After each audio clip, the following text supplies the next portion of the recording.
there is a group photo. So depending on how the light happens, we might stop, get into a group photo, and then continue on. So I'm just letting you know right now. The other thing is, I actually, HR background, healthcare, the floor here, the ground here is kind of, wonky sometimes, so please be careful, don't fall. We have City of Valley folks here, so I know that you understand, the liability of everything. So please, be careful. Have fun, enjoy your meal, and I'm going to go ahead and introduce our wonderful volunteer and also steward, Joe Hailey, as our Master of Ceremony tonight. Thank you.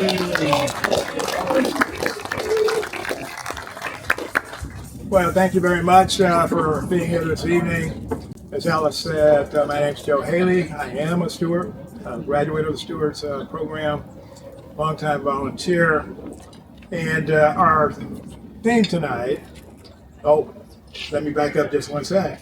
This is not only our annual fundraiser, but it's also kicking off the celebration of our 35th year in existence. So that is quite an accomplishment, and it's due in large measure to the folks in the audience tonight. So thank you very much. I'm honored to serve as your MC. And we're so glad you joined us this evening. Our theme is strengthening relationships to advance the common good. Now, for me, that's personal. About 5 years ago, I got an email out of the blue from a person I'd known for many, many years. The subject line was, I have this crazy idea.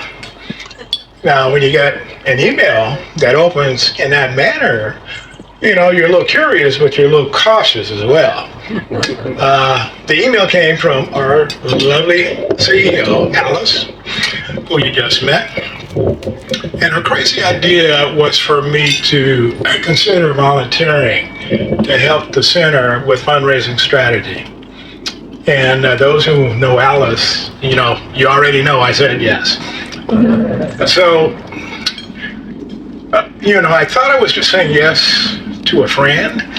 But it turned out I was saying yes to a relationship with CEO, relationship to the mission, to the people, and to the common good effort that the center promotes. Speaking of relationships, what we like to do right now is to do a little relationship building and have you turn to your neighbors and greet each other. And so we'll take 2 or 3 minutes to do that.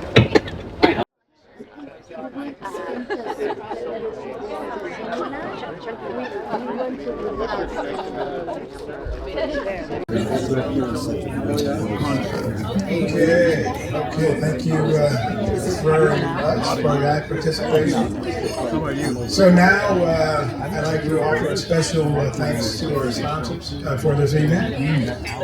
If I could get everyone's attention. So at the Visionary Leader Presenting Partner level, we have Dale and Becky Nina. At the Gracious Space Leader level, VT Radio Universal, and they're handling our sound.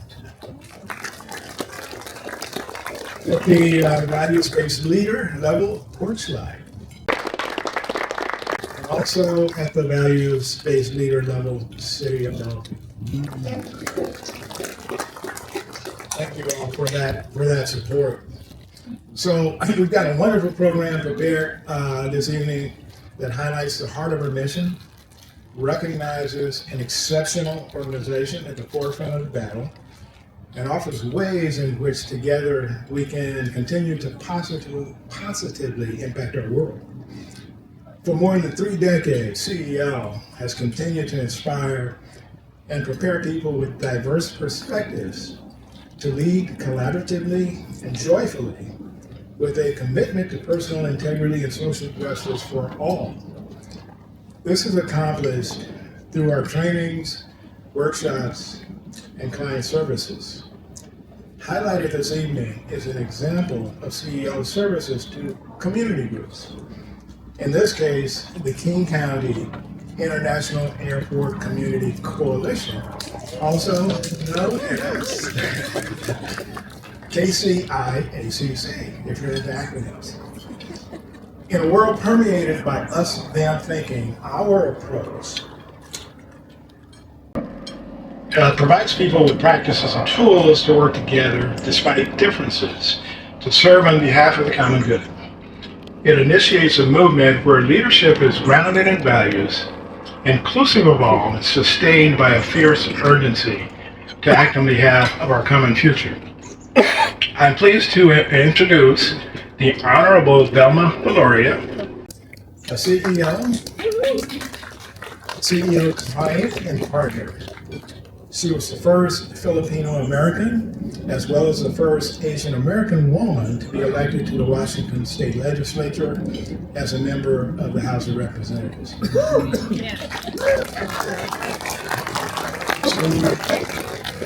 She served from 1993 to 2004. Velma worked across the aisle to raise awareness of the threat of human trafficking. She led unanimous passage of an anti-human trafficking bill, making Washington the first state to criminalize human trafficking, serving as a model for the rest of the country. She chairs the King County International Airport Community Coalition, is the Community Relations Specialist for the Filipino community of Seattle, and leads their small business program. Please join me in welcoming Velma to share her experience working with CEL on a project to strengthen the KCIACC.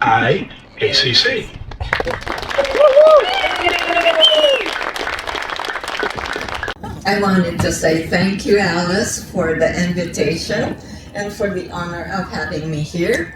Thank you to Joe and to the CEL membership. We really appreciate you. I wanted to tell you a little bit about the King County International Airport Community Coalition. Kind of long, huh? So anyway, we got started in, I think, 2020. And the reason that we got together had a lot to do with the King County International Airport was making a plan, their master plan. And their master plan included extension of the fuel farm. They wanted to build a larger fuel farm. They wanted to increase the number of flights that were landing and going out of the King County International Airport. And that airport is surrounded by people of color. They're surrounded by people that are 200% lower income, average lower income. And then it's mostly a lot of folks that, you know, can't move out of the area because they can't afford to. So a few of us got together, and the whole table is here with us tonight. We got together and we said, you know what? The airport can't take us for granted. You know, that airport impacted the health of the community. We have a greater number of people who suffer with asthma. We have a greater number of people who have women who have, you know, when you give birth early? Preterm. Yeah. Premature. And then, when I was in the state legislature, there was a 5-year shorter lifespan of the people in that area than the people up in Magnolia. Today, that lifespan is about 13 years shorter than the rest of Seattle. So, you know, so we got really angry and we said, hey, we need to organize. And we organized. And the way I organized is really simple. Number one, there are those who agree with my position. Number two are those who are undecided.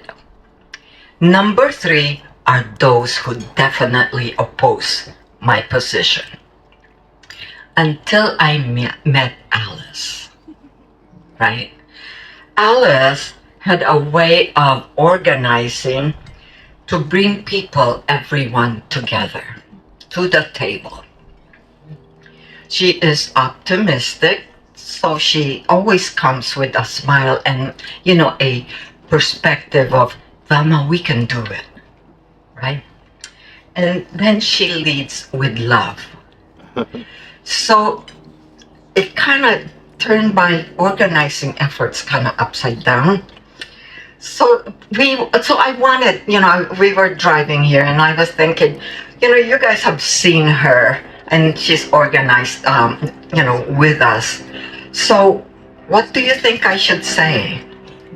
And this is a collection of what folks from that table have told me. She wants to know what's in someone's heart. She brings in people and folks of different ages, different perspectives, and she's not afraid to ask the hard questions. We said, the conflict. She's not afraid of conflict. And, people just said, what's conflict? So then we said, she also had this whole thing about, she gave us an overview of our work, that it isn't just about King County International Airport and the people that live in that area. It's about communities that are really impacted regarding the change in our climate and our environment. She's talking about a world overview. And for me, that was really, really huge. And we thought that it was like, our fight is not just about us. Our fight is everywhere. So the makeup of our organization has moved from 350 Seattle, Georgetown Community Council. We have somebody who is also working with the young children that are 5 and under. And we have a poet in our organization. And he's more than willing to give you a little poem today. Okay? So anyway, what I wanted to say is CEL has really expanded our perspective. We had retreats the last 4 years where we looked at, who are the other organizations that we can work with. It can't be just us, right? There's got to be somebody that's working in climate change. And so we started to expand. We've invited people to come and talk to us about their issues. Our latest invitation is the Washington Physicians for Social Responsibility. And they're going to come and they're going to connect with us about the health issues that we're experiencing from the King County International Airport and the work that they are doing nationwide. So for us, that's really part of what CEL has contributed to our organizing work.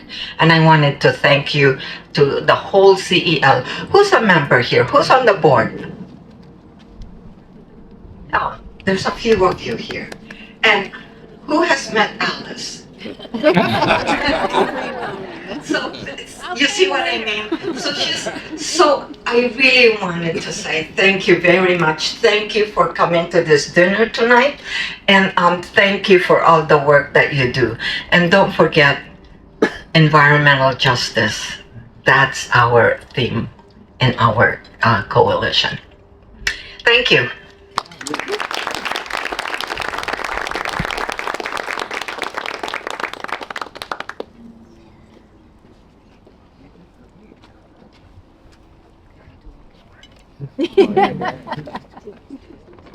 And he's going to. I could do a poem. Okay. Poem? Yeah. So here's our poet. He's going to give you a poem tonight. Because I was given like 8 minutes to speak. We need to fill it.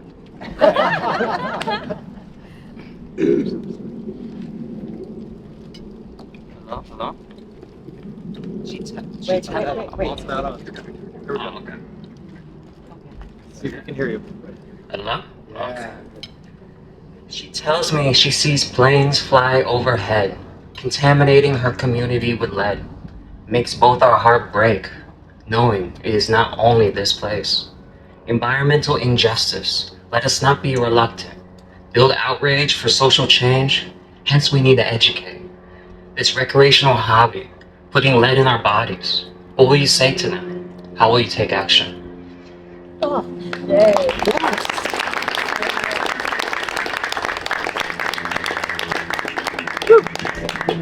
Wow, that was nice. Oh, thank you. You know, things always seem to go better when you go off script. I mean, that was beautiful. Yeah. And thank you, Velma. You know, very powerful example of community. You know, I live not too far from that area, and so, you know, I hear the planes constantly. Oh, And the data that you shared, the death rates, I mean, that's pathetic. You know, we as a community can do better. And you guys are on the forefront, so thank you. Now we want to engage further in that spirit. And CEO's, I think, sole board member here tonight. You know, everybody's busy. Some are on planes, some are out of the country. But Lisa Yeager is the CEO board member who's here with us tonight. Lisa's been a steady rock in the nonprofit world. Her passion for volunteer/civic engagement to better our world led her to help develop the region's professional organization for those who lead and manage volunteers across sectors in 1990. She successfully led several organizations and retired from the Snow Valley Senior Center. Lisa's going to lead us in an interactive activity. So everybody participate, please. So, CEL, Center for Ethical Leadership, the theme this year is building relationships to advance the common good. So CEL sees the common good as the preferred future. The common good definition is a state of existence where resources are stewarded justly for the good of all. The Cambridge Dictionary defines relationship as the way two or more people are connected, or the way they behave toward each other. So, you all have a program in front of you. When you open it up, right on this side, it asks you to think about a cause, about 2/3 of the way down. Think about a cause you care about, maybe social, environmental, economic justice, puppies and kitties, whatever that cause might be. So think about it, and then think, how would you practice the common good? Reflect, how will you connect and behave with people who share your perspectives and with those who don't? Move past that us and them thinking. Welcome complexity and be open to differing or conflicting views. So I know it seems a little heavy. Here we are on a beautiful day, but just think for a moment silently and then share briefly with your neighbor about how you might interact with somebody who thinks differently than you to advance the common good. So I'm going to time you a few minutes here to think.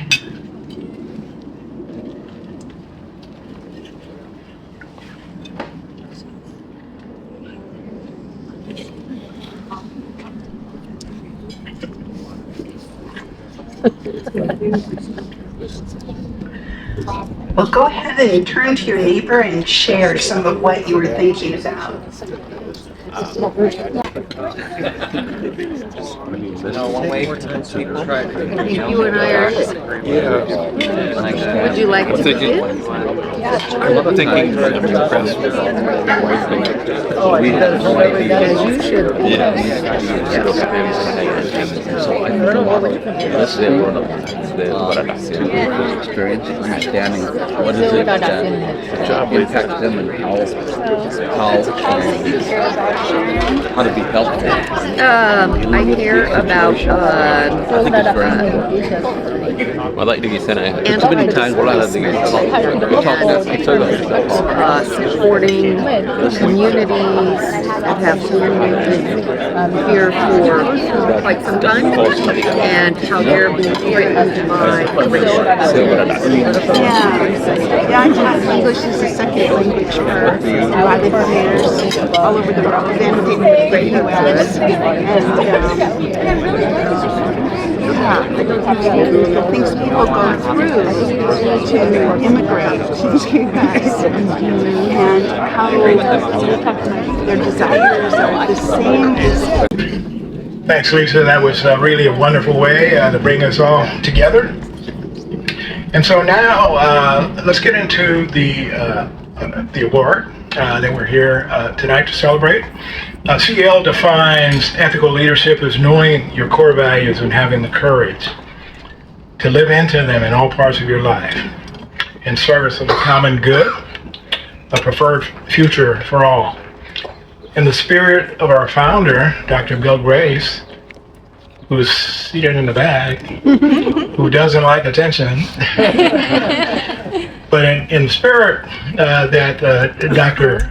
Bill established, his visionary work to advance ethical leadership, CEL recognizes people and organizations whose vision, commitment, and unceasing efforts significantly advance social, environmental, and economic justice. Leaders who recognize the need to create space for diverse people and perspectives, to cross real and perceived boundaries, collectively advancing the common good. This year's recipient did just that. PorchLight, previously known as Congregations for the Homeless, has been laser focused on the common good of the region, especially the East Side, for more than 32 years. It is the most successful organization in our region among those dealing with single adult males with respect to helping them permanently escape homelessness. PorchLight achieved that distinction by living into its organizational values of relationship, dignity, respect, community, and empowerment, and by forging relationships within city and county governments, the faith community, law enforcement, and numerous social service groups. Since its inception, PorchLight has been a loud and courageous voice defending the right to be housed on behalf of our most vulnerable neighbors, rightfully influenced by input from those living on the margins, and shored up by a strong sense of hope in the ultimate outcome.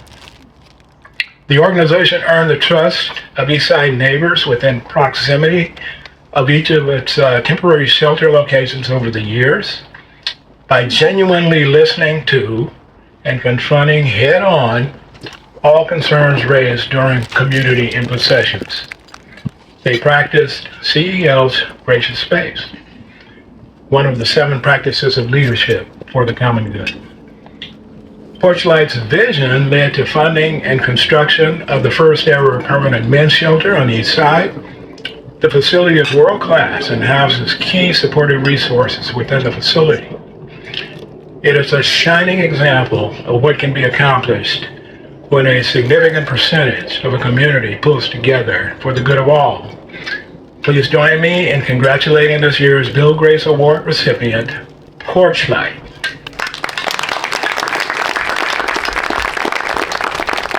And now I'd like to invite PorchLight's Executive Director, Mr. Troy Christensen.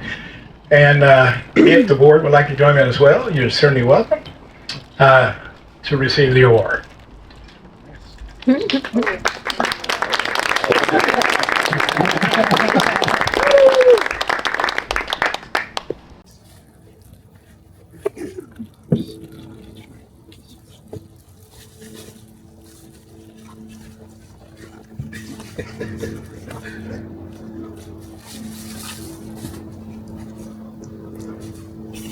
I'll just quickly read the inscription. Bill Grace Leadership Legacy Award presented to PorchLight August 21st, 2025. with deepest appreciation and affection for your work in advancing the common good in the Center of Ethical Leadership.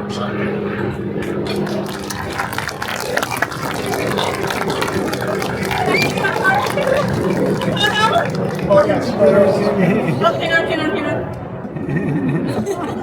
All right, okay.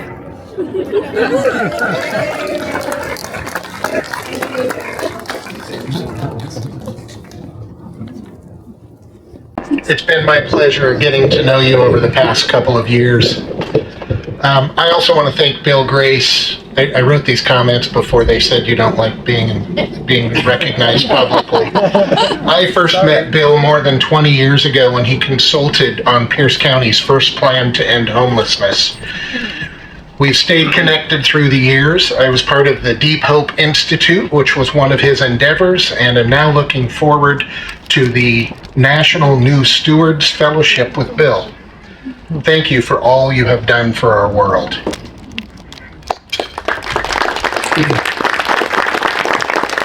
You've been an inspiration to me, and I often think of you when I struggle with leadership decisions, knowing that grace is a key ingredient to leading ethically. This award is for PorchLight, so I want to recognize those that led before me and raised PorchLight to its current place in our community.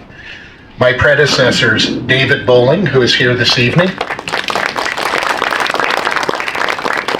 joined by Charlotte Roberts, whose late husband Steve was the executive director through many of the growth years for Congregations for the Homeless before we renamed as PorchLight. So congratulations to both of you. Also, I want to mention the Eastside Interfaith Social Concerns Council, who founded us and oversaw our operations for our first 18 years of existence until we could spin off as our own nonprofit. And finally, I want to recognize the board of directors of PorchLight, 8 of 9 who are here, as well as a recently retired board member. Thank you for quietly providing your time, talent, and treasures in support of our mission. Thank you for the support of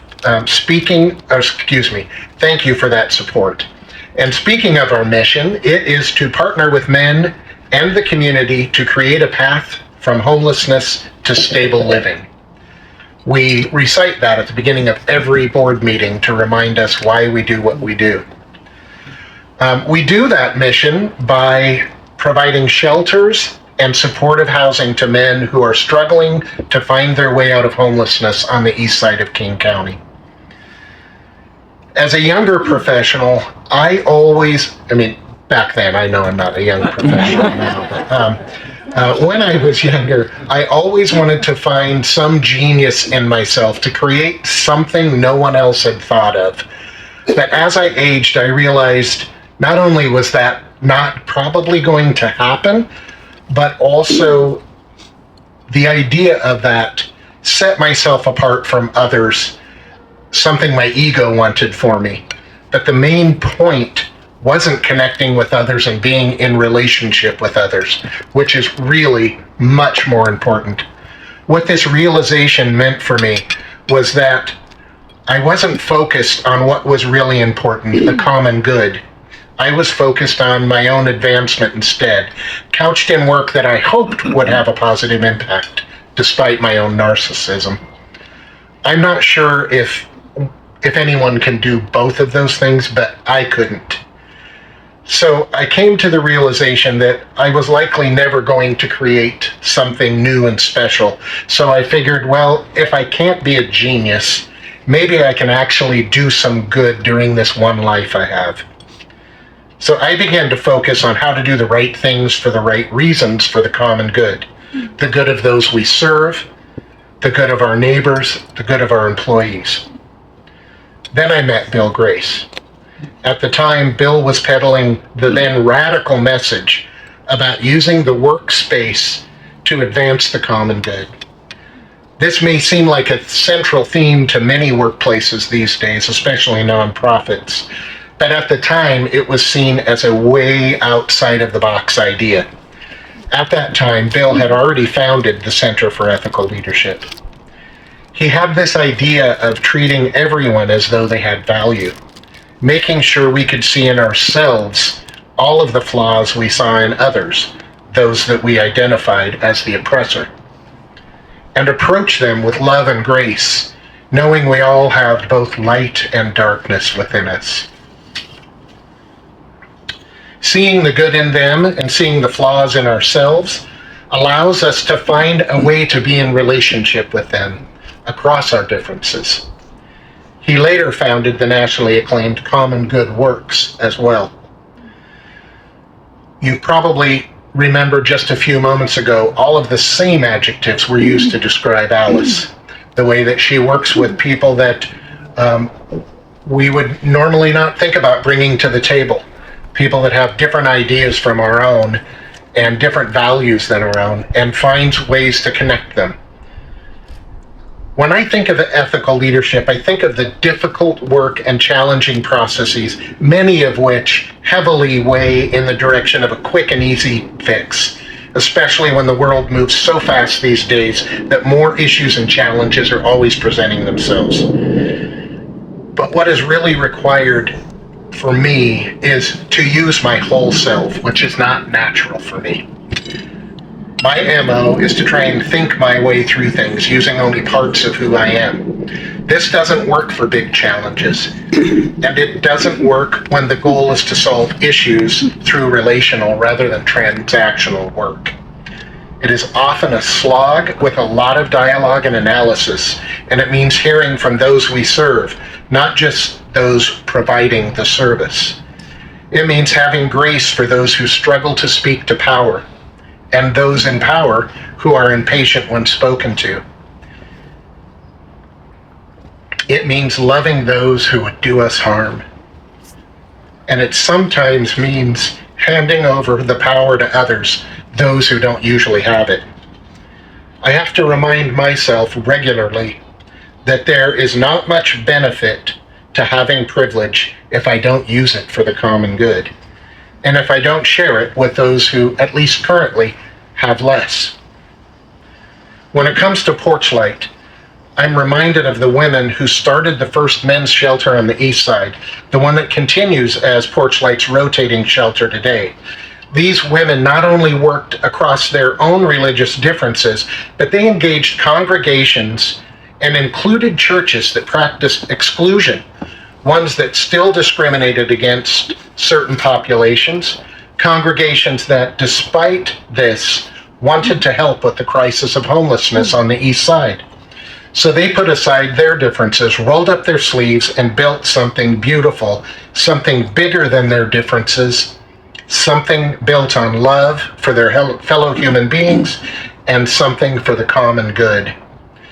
At PorchLight today, we continue to try and embody the practice they used 30 years ago. We try to never cancel anyone. We try to celebrate the humanity in every man who walks through our door.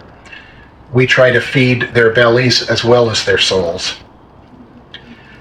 I thank Bill Grace for having the courage to do this work his entire career, through academia, through his religious work, and through the founding of ethical nonprofit work for the common good. I can only hope to be more like Bill someday when I grow up. I need to add one more major thanks to the person who stands by my side through all of my struggles and reminds me that I have more work yet to do in this world. The man who props me up when I am down and reminds me that this is a marathon, not a sprint, and that I still can be a better person than I am today. The man who teaches me how to be a better, more authentic person. And that man is my husband, Randy. Thank you for your support. And thank you for recognizing the long-standing work of PorchLight, not just for the current staff and board, but for all of those who came before us. Thank you. Please welcome now back to the podium, Velma Veloria, who will suggest how each of us can contribute to CEL's continued success.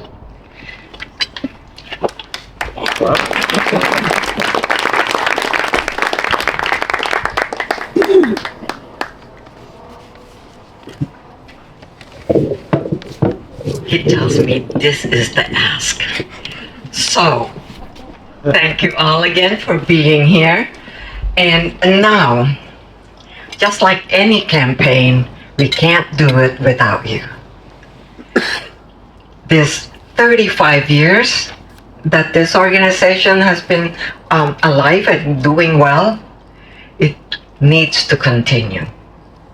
We need to be able to get people out and about to continue this organizing with love. So, take out your wallets, your credit cards. What else do you have? Oh, your QR code. I don't know how to use those. But take your QR code and make sure that you scan it and fill out the form and make the donation. So our goal is more than $10,000 tonight, right?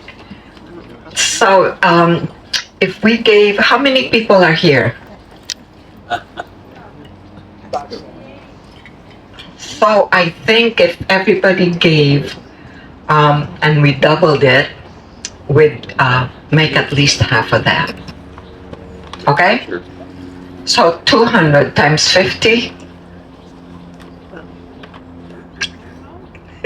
How much is that? But anyway, please make sure that you make a donation. We would really appreciate it. We want to continue for 35 more years, and we can't do it without you. Thank you, Velma. Thank you very much. And thanks to everyone here who has pledged their support for the organization. And now we're getting close. And so to close us out for this evening, I'd like to invite that person you've heard a lot about tonight, our wonderful CEO, Alice Fong. Thank you so much. I will pay everybody later for those nice comments.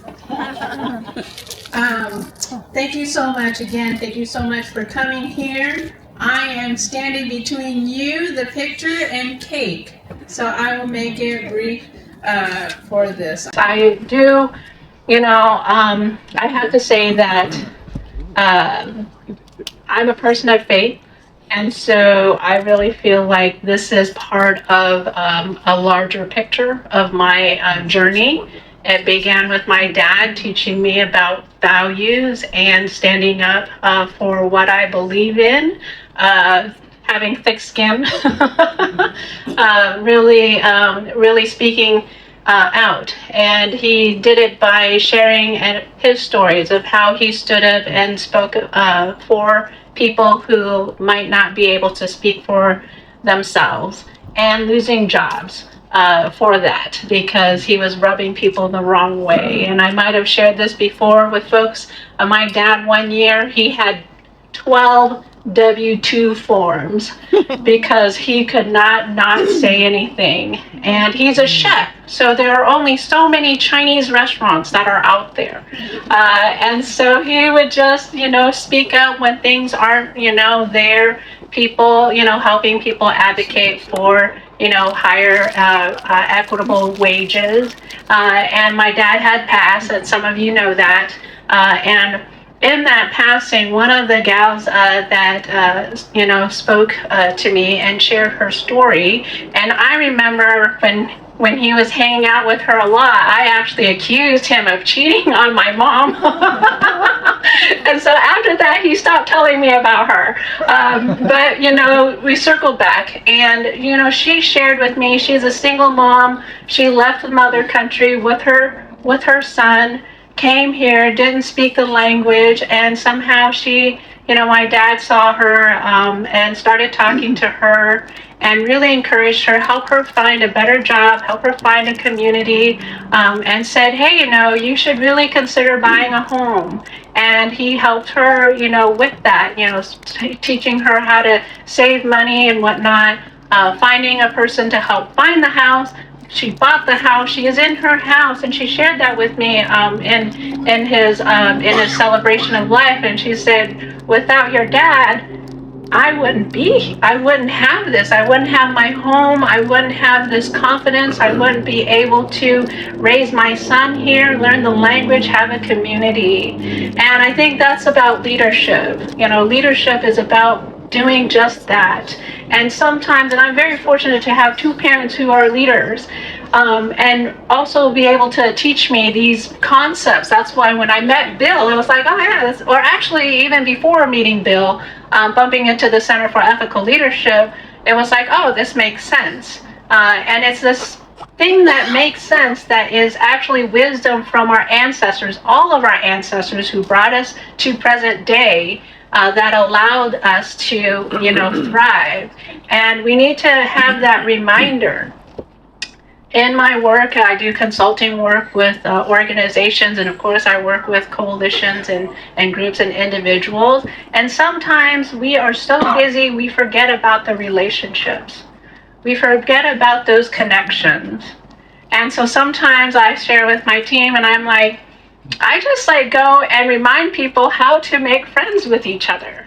How to really connect deeper with each other, because it is within those deep relationships that we can really, do anything and everything that we can.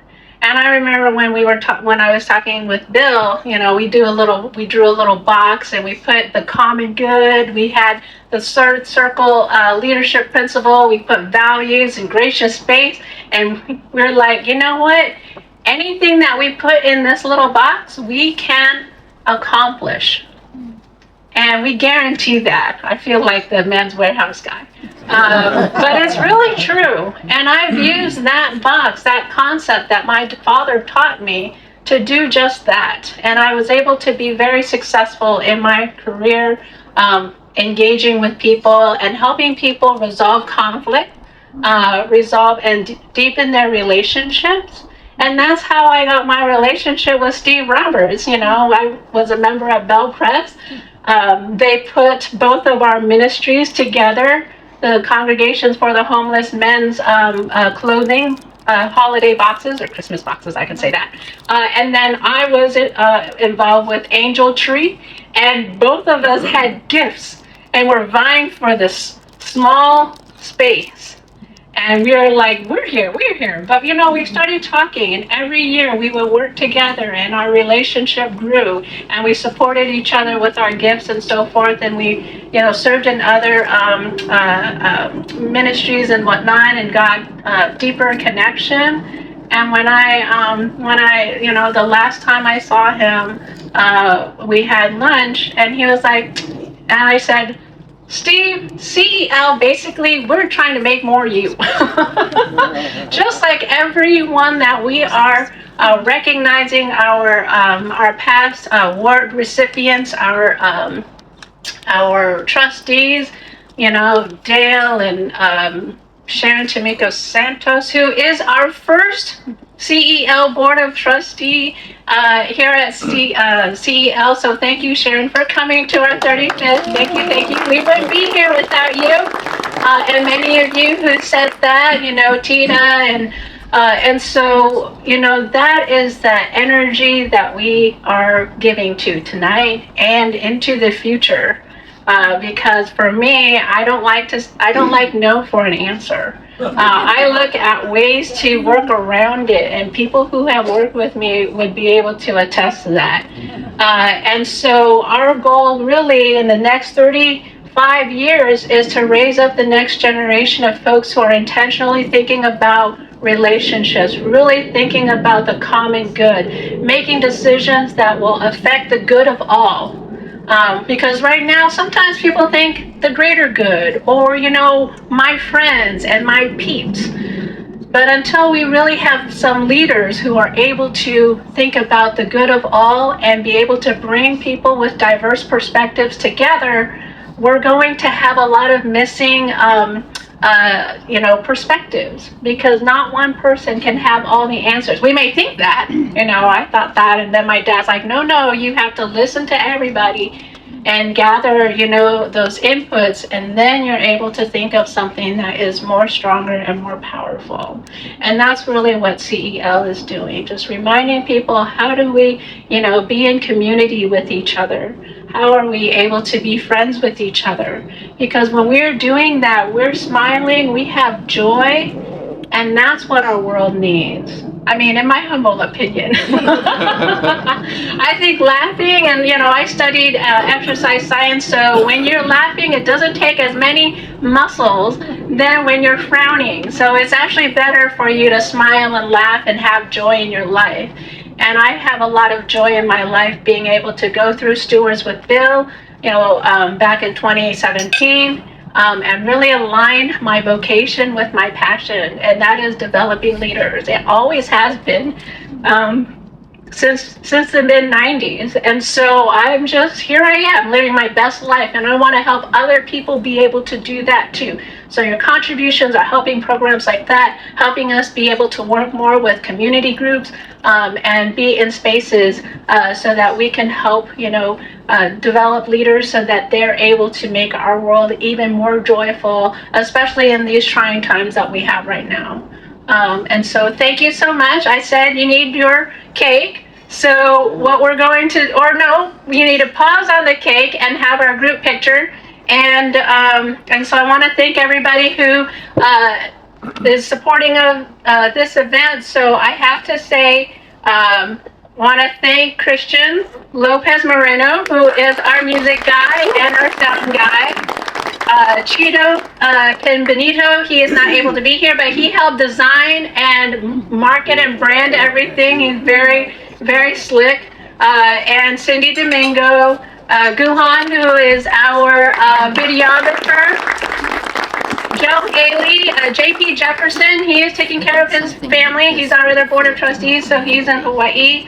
Lisa Yeager, Peter Cars, who is our photographer, who's wanting me to hurry up. Scott Leonard, who is our other trustee, he's in Thailand right now.